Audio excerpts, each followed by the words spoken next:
pancake na to, binili ko, ang sarap niya. Ikaw lang, Lorraine, tikman mo. Angel, mag-usap na tayo. Tungkol saan? Tungkol sa nanay mo. Nagpa-background check si Lorraine sa mama mo. May mga nadiskubre siyang inconsistent sa mga kwento mo.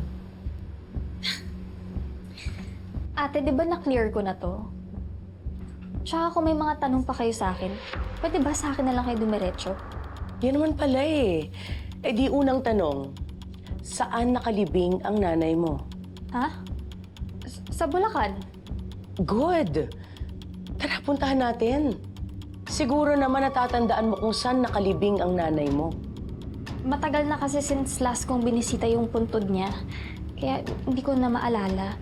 Tsaka ang alam ko kasi binaha yung sementeryo, kaya may mga parte talagang lumubog. There you go, Vanessa. Nagpapalusot na naman niyang kapatid mo.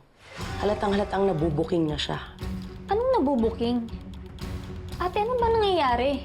Walang death certificate ang mama mo. Wala din siyang mga record na nagkasakit siya sa mga ospital. Iniisip mo bang sinungaling ako? Angel, sagutin mo na lang yung mga tanong ni Lorraine. Makikinig naman kami. Sabihin mo na lang yung totoo. Hindi mo ba naririnig ang ate mo? Sumagot ka. Angel, magsalita ka. Huwag mo kaming tititigan. Angel, huwag ka matakot. Makikinig kami sa'yo. We just want to know the truth. Narinig mo ang ate mo? Sagot!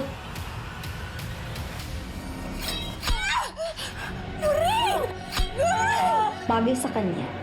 Pakilamera. Rico!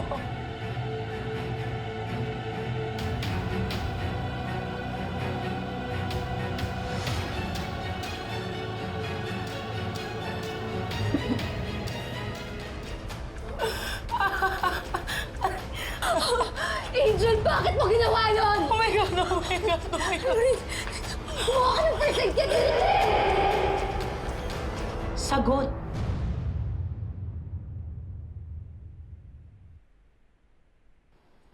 Hindi namatay si nanay sa sakit. Namatay siya dahil sa sunog.